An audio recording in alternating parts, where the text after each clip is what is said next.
Hi everyone, this is David and welcome to week 12. This week you've got 2 assignments to finish you up for this course. Assignment number 1, you're going to do a peer critique, peer review of a colleague's paper. Assignment number 2, you're going to use that feedback along with the feedback I give you to do the final revision of your research project. Won't it be fun to get that done? Let's take a little bit more of a closer look at some of these assignments. Now, who are all these people here?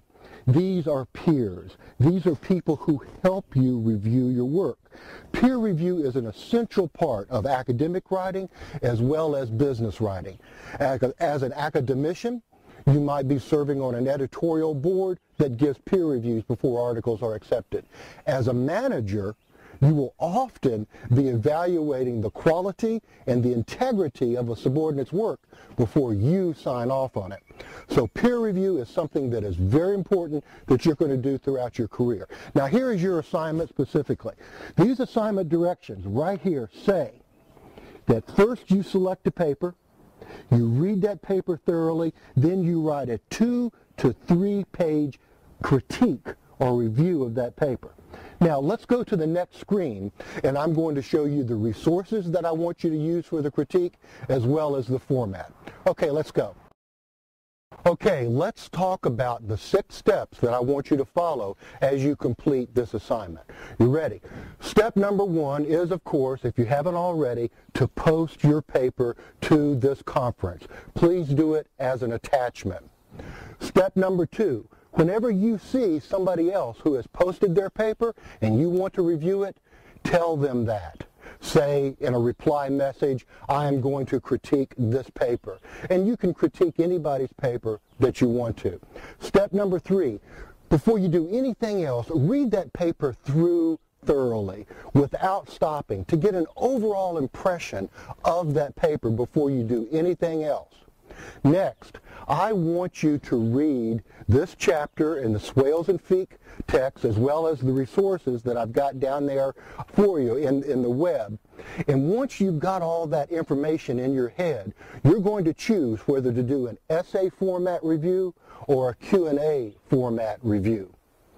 Okay, next, once you have chosen your format, go ahead and write it. And once you're happy with it, turn it into your assignment folder so that I can grade it.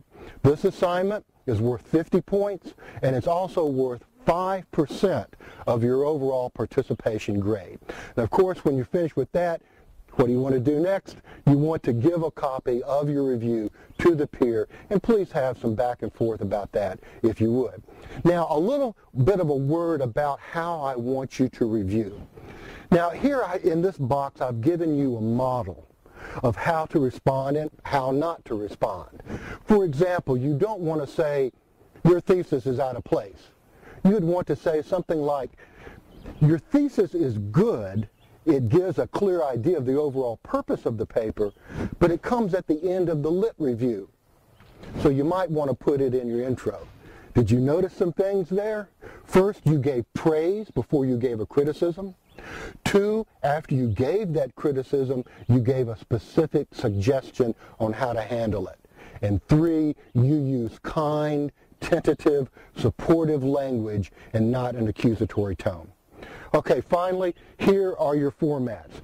You can do an essay format following these directions right here where you do a review of each of the major elements, content, organization, and APA. Or down here is a Q&A format. You can go and get those questions on page 196 of the Swales and Feek text. You can go and get those questions and use those questions to structure your review. And also, if you don't like the Swales and Feek questions, if you open up this web link right here to the McGraw-Hill Resources for Peer Reviewers, you will find another set of questions. So if you want to do the Q&A format, you can either use the questions in the Swales and Feek text on page 196, or you can use the questions on this website that you see right here.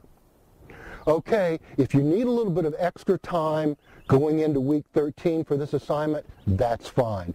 Don't worry about it. If you need a little bit of extra time to get in your final research paper, that's fine. Don't worry about it. I, as always, am interested in your writing. Everybody has a life. Everybody has to adjust that life to the requirements of this course. Let's work together. Don't worry about it. Do your best work, and I'll see you at the end of the week.